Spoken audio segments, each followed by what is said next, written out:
iHeart, get ready. Fantasy football is here. Welcome to the Scout Fantasy Show. ScoutFantasy.com is home to the Fantasy Football World Championships and the best players in the world. Real money winners giving their secrets to help you win. Now exclusively on iHeart. This is the Scout Fantasy Show with your host, the one, the only, Dr. Roto. Dr. Roto. Get out the insurance cards. Get out the copay. The office? Well, it's open, my friends, so let's get to it. Let's take a look at some news, some notes, some things we can talk about. And then, of course, we're going to get to our Los Angeles Angels preview today. So first of all, some good news. Jason Kipnis took some batting practice on Wednesday. He was shut down, remember, with the rotator cuff. But it looks like he can hit. But still, I need to see how he's fielding. That, to me, very important. You can't field, you can't play. It's as simple as that.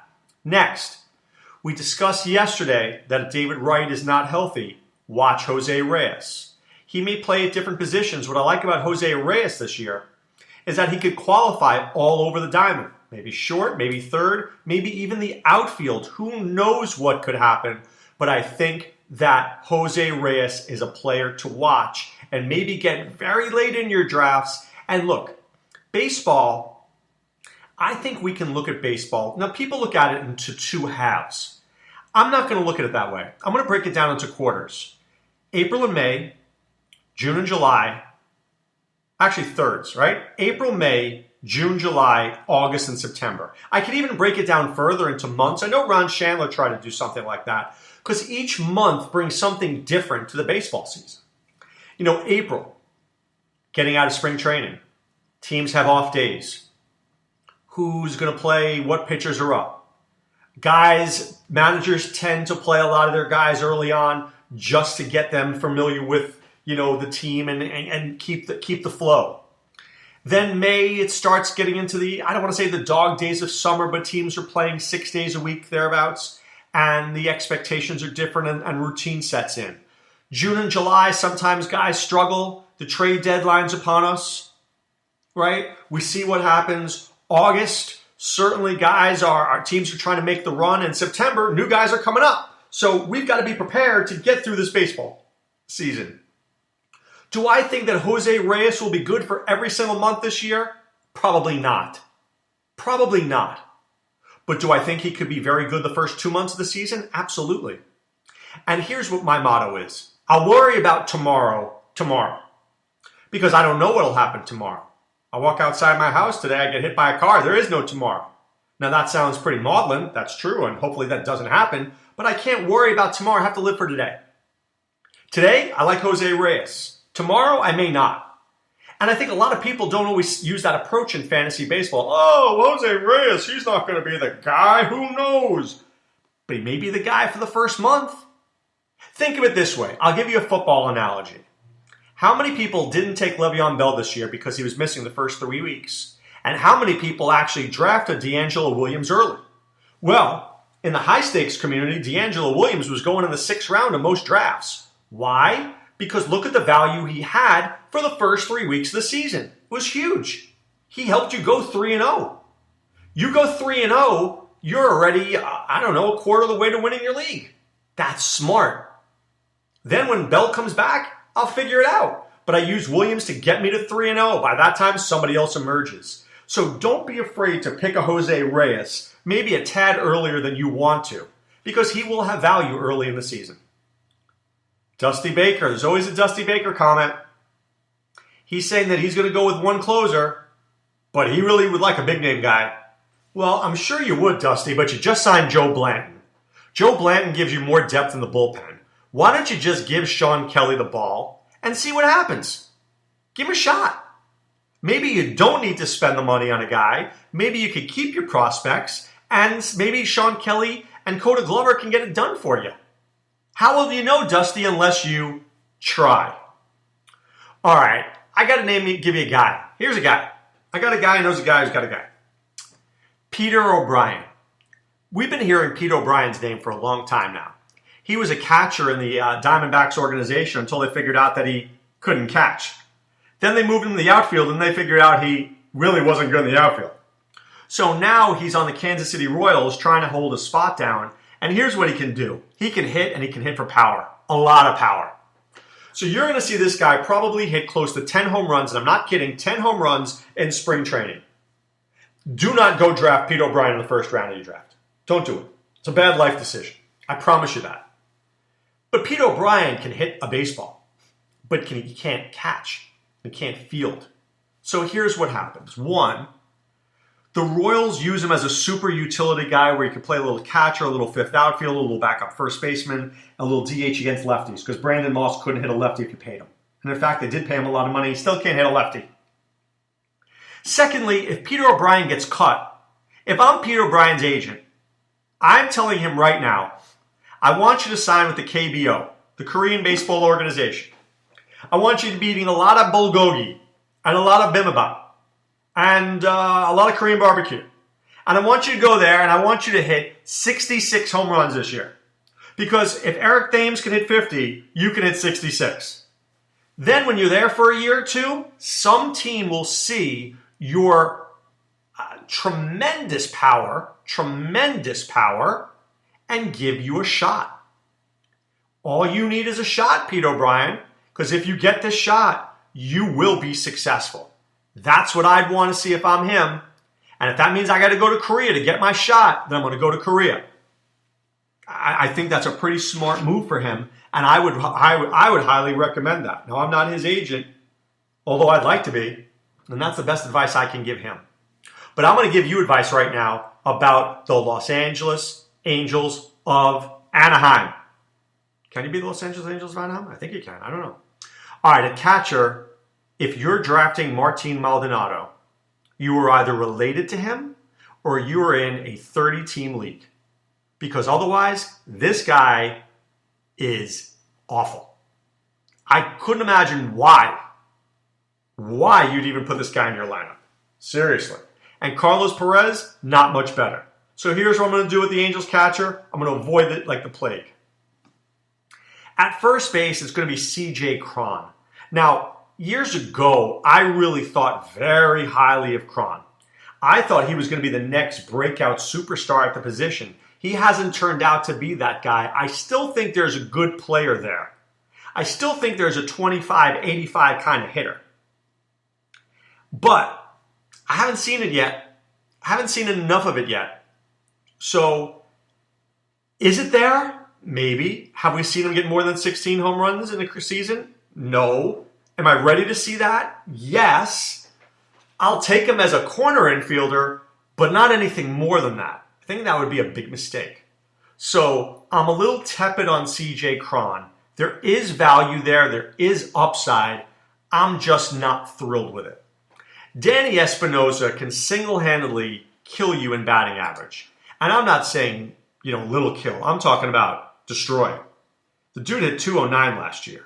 So I know he had 24 home runs and 72 RBIs and 9 stolen bases. And even 66 runs scored. That was good. But 209 and 516 at-bats, that's an average killer. This guy wakes up at night and he prays. He prays to hit 230. Now, is he better in a non-base percentage league? Moderately. He sucks a little less. But that still doesn't mean I want him as my guy. I want no part of him. You're drafting Danny Espinosa, you're being way too desperate. Okay, Andrelton Simmons. There are certain players who just have scout scores, and I'm not talking scout fantasy scores. I'm talking about real-life scout scores that are slightly inflated. So I'm going to tell you a quick story. Years ago, I was friendly with a guy named Mark Belanger. Mark Belanger, as some of you might recall, was a Baltimore Orioles shortstop before Cal Ripken. Belanger is one of the great fielders of all time, but really one of the worst hitters ever. Really. I'm not even sure he hit 50 home runs in his career. Okay? So when I was talking to Mark Belanger, he said when he was a kid, the scouts gave him a 5 for speed and a 2 for power because it was out of 5. And his fielding was a 5 And then he mentioned, I said, 2 for power? I think he only hit 2 home runs in a year. And he laughed. And he goes, well, that's what they had me down, 2 for power. I was thinking -2. So what is the purpose of the story? Sometimes scouts see things in a guy and they project it out. Andrelton Simmons, back in 2013, was projected to be a guy who could hit 20 home runs and steal 15 bases. But ever since that 1 year, he hasn't even hit double-digit home runs. And he's only had double-digit stolen bases last year. So I don't think he will ever produce what the scouts had expected from him. Why do I tell you this? Because you could draft him hoping, but I'm not going to draft him because I don't believe in that hope. I don't think it's there. Here's another guy with what I call empty stats. It's like, this guy's like candy to me. Candy to me is empty calories. If I'm going to eat crap, give me Boston cream pie. Give me a jelly donut. I'm not really interested in a Snickers bar. Escobar is like empty calories to me. Yes, he'll hit for a decent average, and the rest of it sucks. Crappy home runs, crappy RBIs, runs scored, and no stolen bases. So what am I purchasing? A .295 batting average? I guess that fills me up, but it doesn't make me happy. It makes me happy for about 5 seconds, but I'd much rather have a filet mignon than El Crapio Escobar. All right, the outfield has Cameron Maybin in left. And here's another guy who was projected years ago in the Detroit Tigers organization to be a superstar. A superstar. Goes to Miami, really wasn't ever good. Goes to San Diego, was really never great, except he stole a few bases, right? He had a bunch of stolen bases there. Then he goes to Atlanta and probably has his best year ever, which was okay, but nothing spectacular. And then he ends up, this guy's been on how many teams? 1, 2, 3, 4 teams, 5 teams. He's 29. What does that tell you? It tells you he's really not that good. If you can't figure it out by the time you're 29, it's probably not happening for you. Now, there's a guy there who's going to be the number 1 backup for the Angels, and I'd like you to take a look at him. His name is Ben Revere. And you're going to hear people talk about Maybin, but I'm going to talk about Ben Revere. I think Ben Revere is very interesting. I think he can play defense. I think he can play all the spots in the outfield, and it wouldn't shock me to see Ben Revere be the starting left fielder for the Los Angeles Angels probably by Memorial Day. It's a better hitter than Maybin, has the same speed, and if they need a leadoff hitter, if they don't want to go with Yunel Escobar, I could start with Revere, then go Calhoun, then go Trout, then go Pujols, and then go Cron. I'll be okay with that. That won't suck. Maybe Maybin hits leadoff. Maybe he doesn't. Maybe he's just not very good. But you know who is good? This guy, maybe you've heard of him, I'm not sure. His name is Mike Trout. You've heard of him? He's only the best player in fantasy baseball. He of 30-30 every year, 300 batting average, and oh, by the way, he's 25 years old. And he said he wants to steal more. Okay, that only makes you even better to me. We haven't seen 40 stolen bases from him since 2012, and maybe we won't see it again, but I think you should see 25 or more, and I think you should see 35 home runs, and I think you should take him number 1 in your drafts. That's what I'd be doing. Be taking a big, fat numero uno, Mike Trout. Cole Calhoun is the other outfielder there. He's a pretty good player. Now, here's what I call drafting perfection is Cole Calhoun as my 4th outfielder. Because as my 4th outfielder, he's really good. But most likely, he's going to be a team's 3rd outfielder. And then he's okay, but you're not getting value. As my 4th guy, star. As my 3rd guy, okay. 18, 20 home runs, 270 batting average, maybe 90 runs scored considering he'll bat in front of Trout. Good player, not a great one. Like him, slightly undervalued. Remember, people often forget about the West Coast when they draft, which is a mistake. So look at Calhoun. Ideally, he's your 4th guy. All right, Albert Pujols is the DH. He's still not healthy. He's recovering from foot surgery. Will he be healthy? I don't know. He's a 2-category player. The average really isn't there anymore. There's no speed, not like there was back in the 2009, 2008, 2010 season. The runs scored are marginal because the guys behind him stink, but I mean, he should get you 30 home runs and 100 RBIs. So there's nothing wrong with that. I think there's value for Pujols, but I can tell you it won't be on my team. That's just a guy I won't get. Okay, Houston Street is the closer there. I despise him. There's no reason that you should ever have Houston Street on your team. But the guy I like is Cam Bedrosian. This is this is Steve Bedrosian's son, so he's very familiar with the game. I mean, he was ERA of 1.12 last year and whip of 1.09. Strikeouts were dominant, 51 in 40 innings. Only let up 1 home run. He's not 100% healthy. And here's the problem with Bedrosian. He's not assured of the closer's job from the beginning of the season. So here's what's going to happen.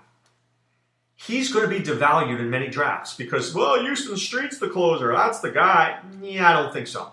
I don't think that's the guy. I think that's the guy until Memorial Day when Bedrosian's the guy. So I think you can get a discount on Bedrosian.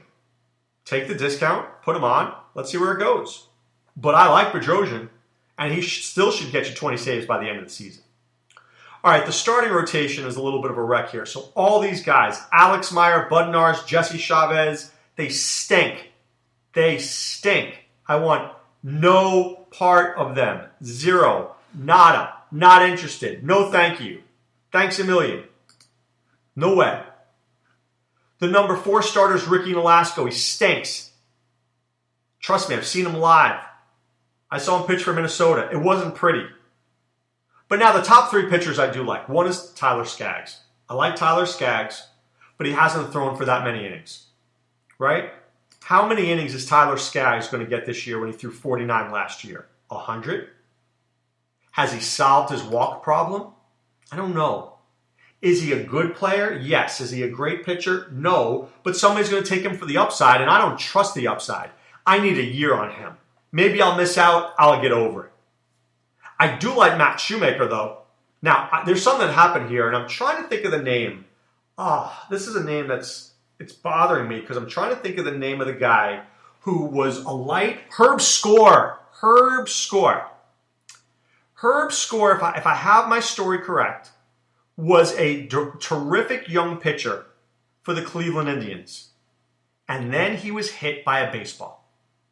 Bam! Changed his whole career. And I think Matt Shoemaker might be in the same situation. He was struck in the head with a line drive. He suffered a skull fracture. You can tell me you feel great all you want.